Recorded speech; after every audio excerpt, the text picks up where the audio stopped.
Hey friends, it's Laura with Laura B. Flosstube. Welcome or welcome back. I'm so glad you joined me today. This is Flosstube 66. It's November 5th, 2024. I'm coming to you from the beautiful Columbia, Missouri. It's actually chilly this week. It's just, it's fall temperatures and it's November, so it shouldn't be warm anymore. But yeah, we went from like 80 degrees to 60 degrees and it's just really nice this week. And so I just thought I would catch you up on what I've been doing in my craft room. So I have some cross stitch updates, quilting updates, and just some random crafty updates too to give you today. So we're gonna get started with cross stitch, and the first thing up is my progress and a finish from October. So I'm just gonna insert a picture here because this one has actually been gifted. You may remember that I've been working on the Cabinet of Curiosities from Stitchonomy. This was a free stitch along from them in 2022. They had another one this year, and the one thing that's really cool about their stitch alongs is that they're interchangeable. So like all of the Halloween stitch alongs they've done, you can purchase the pattern now in their Etsy shop. You can like interchange them. So if you have designs from like 3 different years that you like, you can like mix and match and put them in the little spots, and it all works out beautifully. So, but this is the one from 2022, Cabinet of Curiosities. I finished this just kind of into like a little door hanger type thing and gave this to my friend Pam. I think that she really liked it and I loved doing it for her. So that is my finish for October. So next up is my progress on Houses of Pumpkin Lane. So let me grab that kit and I will show you what I got done. Okay, so I have been working on what seems like forever on the Sunflower House, which was the 4th house in the series, and this is the chart for it. So you will notice in my design that I left a few things out, and I actually modified a couple things because, well, I'm just gonna be honest and tell you I goofed up. So my house isn't exactly the same as the chart, but I still really love the way it turned out. I didn't do that bottom border either, and I am just kind of doing kind of like a mock gingham type trim between the houses instead of the chart that she has listed on her website for free. So this is Pansy Patch Quilts and Stitchery. This is the houses on Pumpkin Lane. This is number 4 in a series of 9. And I even have house number 5 started. I am so excited about this. So the 5th house in the series is the Butternut house. So this is what it looks like. And again, I won't be doing that bottom little banner, but I am doing the house and everything else. And this is my progress on it so far. Super excited about this. And full disclosure, I do have an issue with my house that I'm just kind of adjusting. I somehow don't have this, I didn't have enough space. I don't really know what happened, but I am 2 lines short for the house. So I'm just kind of like altering the pattern just a little bit and just leaving out a couple rows in the house that I know aren't going to matter and you're going to notice when it's done. But just, letting you know how you can improvise when you need to, I guess. So, but this is my full stitch so far. I have 4 houses done and I'm working on the 5th. So I showed this to my stepdaughter a couple weeks ago or a week ago, something like that, and she really likes it. I think that she actually wants this one, so it may end up being a gift to her. I don't know. Maybe she's just being nice and saying that she wanted it, but she genuinely looked interested, so you shouldn't look interested in something like this if you don't want it, because I'll probably give it to you because I'm running out of space. Ha! So, all right, so that is my progress on Houses on Pumpkin Lane. Oh, I am using basically called for DMC, but I switched a bunch of the colors out just because I didn't have some of the floss colors in my stash. So I just grabbed comparable colors, and I am stitching it on a 28 count Lugana, which I love. I love Lugana cloth, you guys. It is so nice to work with. I like it more than Ada, and I like it way more than Monaco. So yeah, it's nice. I do use it in a hoop, so I use the Nurge hoops with my Lugana cloth in case that ever, crosses your mind to try and you think, how do I do this? So that's what I'm doing, at least, to each their own. All right. The next thing up, and I'm not sure if I even had a start on this when I did my last Flosstube. I should have looked that up, but I did not. Anyway, I am doing the Snowman Collector from Colorado Cross Stitcher. And this is a super cute stitch. I am going to do the large stitch. She gives you these cute little designs on the back because she did some little dough bowl pillows also with the designs. But I am going to be doing the full stitch, and let me show you what I have on it. Now, I will say this one, okay, so I am stitching this on an 18 count Aida cloth. It's pearl gray. I am still using 2 threads. So it is really, really kind of thick, and it's going to be kind of raised off the cloth a little bit. I really like the way it's turning out so far. This is my progress. I really haven't done a ton on it just because 18 count, I cannot be tired if I'm going to be doing 18 count because it's smaller than 14, obviously, and it just takes a lot more focus for me with my eyes. So if I am tired, I cannot be working on the Snowman Collector, but I am excited that I'm going to be doing it on the 18 because it just means it's going to keep the size a little smaller than if it would have been on a 14 count. So I'm super excited about the Snowman Collector, and I just plan on making some progress on it and getting it finished when I can. So my next up, I can't really show much because I don't really have much to do. I haven't started on it, but it's kitted up. I'm going to be working on the 1991 Prairie Schooler Santa. Let me insert a picture of him right there. Last time I mentioned that I wanted to start on this, but I didn't have some of the colors pulled. I have gone ahead and pulled the colors. It's all DMC floss. I switched out some of the colors again because I just didn't have those colors on my stash, and I decided just to use what I have. I've been doing a lot of that lately just because, you know, I mean, for me, a blue is relative, right? Like if I want a medium blue, I want a medium blue. I'm not going to switch it to something totally different. But it doesn't necessarily have to be the exact number the pattern calls for. It can be something close. Or it can be completely different colors that I just like. So for the 1991 Prairie Schooler Santa, I am using most of the called for DMC on an on a 14 count dirty Aida cloth. But some of the colors have been switched out, and hopefully I will have it finished or have at least it started the next Flosstube December, that I can, you know, share what I have done for it. That'd be more interesting than just saying, here's the cloth, here's the floss.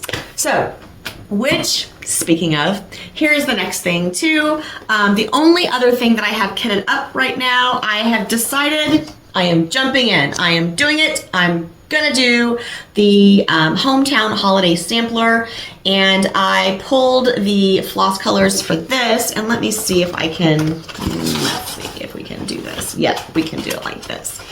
I once again did not have all the colors that I should have, so I just kind of went through my stash and pulled out the colors that I had.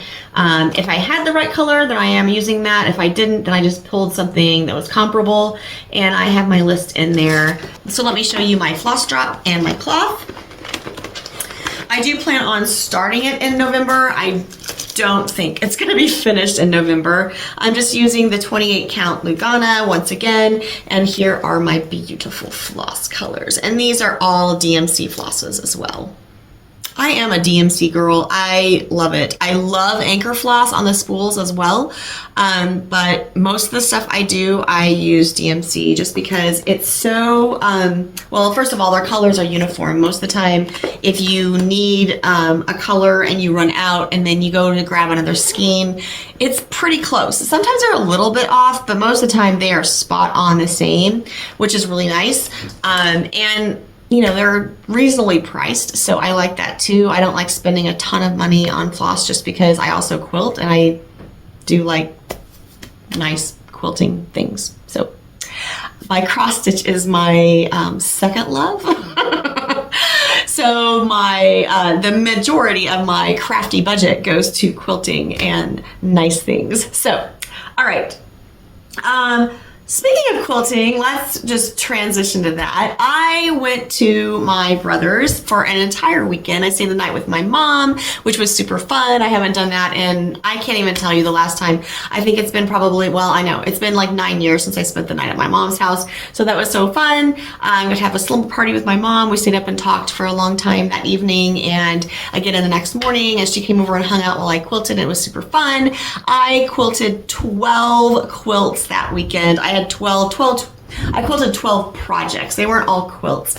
I'm going to insert some pictures here and try to talk through everything that I did. I definitely did that purple Oberlin Star for our friend. That one's being shipped out and should be arriving soon on a doorstep for her. So that's going to be fun. I also got the a bunch of kids quilts done. So here's some pictures of those. I got that great huge monster t-shirt quilt done for a friend that she actually hired me to do this for her father-in-law who had passed away. That was delivered this last weekend, and I hear that they really love it, so that's amazing. I also did the table runners, which were for a friend as well, and those will be Christmas gifts, but here is a picture of those. And then I also did the Moda Blockheads 5 quilt that I put together for myself, and that was a big quilt, but here's a picture of it on our bed, so that's amazing. And then I also did the Be Happy quilt, but I'm not sharing pictures of those yet because this Thursday is the last video in the series for the Be Happy quilt. So if you have been sewing along with me, now you know my quilt top is done and it is quilted and bound and ready to be hung. Well, actually I'm not. I need to do some buttons and some other things with that, but it's very quickly going to be ready to be hung up in the living room for display. And as soon as I have that all finished, I will be sharing some photos and probably doing a little short video to wrap up the Be Happy Sew Along series. So yeah, lots of quilts. I did have a 13th quilt top that I took with me, but I did not get it finished. I didn't even start it. And it's a king size quilt, or actually it's not quite a king, but it's definitely an oversized queen. So I will be quilting it sometime soon, but it's not like a rush deal. So, but it's gorgeous. It's a huge Lone Star, and it's going to be gifted to someone too. So, all right, so let's talk about my YouTube stuff, I guess. The things that you can look for coming up. I do have the last video for the Lori Holt Be Happy quilt sew along that's posting this Thursday, which is the 7th of November, 2024. So that's series will be complete at that point. You'll be able to find the playlist and just go through all of the videos if you've missed any, or if you are starting the quilt at some other point in time. Those videos will be there for you to reference, and hopefully you can pick up some tips and tricks from the videos that I've done for that quilt. But the next thing that we're going to be doing on Thursdays is the Lori Holt Let's Make a Snowman quilt. And that quilt is, I do have it started. I do have a couple of videos recorded for it. I don't have it done, but it's, you know, and it's going to be like 7 or 9 weeks, I think. So that's going to be a shorter series in the Be Happy quilt, but it should be done and wrapped up before her next quilt along begins in January, which is crazy. Oh my goodness. I saw some of the quilts that Lori Holt is going to be doing this next year in 2025, and they are gorgeous. So I need to like prioritize and decide which ones I want to do and which ones I'm going to skip, because there probably is 1 or 2 that I might skip just because, well, I can't do it all. I can't. I try, but I can't do it all because there's other things that I'm doing too. But anyway, and then Tuesday videos coming up. I've been working on the vintage quilt series, and I think that one just wrapped up last week with some coasters and some ornaments, or maybe, yeah, it was the ornaments that wrapped up last week. The project bags were a huge hit. Hang on. The project bags from that pink quilt were such a huge hit that I decided I had a yellow quilt too that needed to be repurposed. So I went ahead and made a bunch of project bags from it as well. And so you will be able to find these in my Etsy shop in case you are needing a project bag. This does have a really nice vinyl front, so you can put all of your stuff in there, just like you saw my cross stitch bags. And then the quilt border for that had these cute little prairie points. So instead of just discarding that whole border, I used those for a trim on the bag, and then I also did some wide rickrack trim on the bag as well. So it's the back of it is a block from the quilt. There are 8 of these listed in the Etsy shop, so if you are looking for a project bag at a reasonable price, go check out my Etsy shop. In addition to that, from the Vintage Quilt series, the stocking is still available. So this is super cute. This would be so fun hanging on the mantle. Has these cute little beaded fringe. Has a really nice finished inside as well. So the stocking is still available in my Etsy shop. I do still have a couple of the travel rolls for makeup brushes also in the Etsy shop. There are ornaments and coasters and a heat bag, travel bag, I think, still. So if you were looking for any of those projects from that cute pink quilt that I cut up and repurposed, make sure you check out my Etsy shop. The link is in the description box below, and you can have one of those pieces for your very own. Alrighty, so let's talk November goals. It's already the 5th, and as you can see, I've already worked a little bit on the Pumpkin Lane house, but I do have other things that I plan on doing. I have my list. Whew. And I don't know exactly how much this of this list is going to get done, because I am finishing up that research class, research methods class for my master's, and it is taking a lot of time, but it'll get there. And I'm in like week 12 at this point, so there's only 16 weeks, so I'm like so looking forward to being done with that class and to have a little bit of time left. But my husband loves me so much. I'm doubling up on my classes starting in the spring because I want to finish up my master's a little faster than I was originally planning. But I think that once I get past this class, which everyone's told me is the worst, that it will be easier. So we'll see. Anyway, November cross stitch goals. I digress. November cross stitch goals. I do want to get started on that Pumpkin Lane House 5, which I have already done. I am not slating it and saying I'm going to be finished in November, but I'm definitely going to have some major progress made on it. I do want to kind of put a focus on that stitch just because I want to get it finished. In the back of my mind, I'm thinking if I get house 5 done, then I can start house 6, and then I can like work at like a house and a half a month, and then I'll be done a lot faster. I don't know. Anyway, I do want to make some progress on my Snowman Collector. I definitely want to get started on my hometown holiday sampler, and I want to get started on the 1991 Prairie Schooler Santa, which I need to update that in my book because I did put the wrong thing down. So that is my November cross stitch plans as far as quilting. Obviously, I'm going to try to keep going on my Let's Make a Snowman progress for the Lori Holt sew along, which you will be tuning into on Thursday starting November 14th. I have a quilt called the Berry Jam that I really want to make. It's by an artist, Tia Curtis. She's in Leavenworth, Kansas. I really like it, and I plan on doing it with Lori Holt fabrics. I have a ton of scraps still left over, even after all of the other quilts I've made, the sew-alongs and stuff that I've done with those scraps. I still have a ton left over. So I think this Berry Jam quilt would be the perfect project for that. So I plan on starting it in November, and then I also have a goal of 4 more donation quilts to get put together. And then I have a Christmas quilt that I'd kind of like to work on, but in the back of my mind, I'm still thinking maybe instead of doing that, then maybe I'll just give one that I already have. I can't decide. I don't know. Also, this is Christmas season, so I need to get started on my Christmas cards. I have them started, but they're not finished. Hopefully more progress today, though. I do have my Christmas tags done already. That was a November goal, and it's already crossed off the list. And then my mother-in-law asked me to make her 4 stockings, so I need to get those put together, too.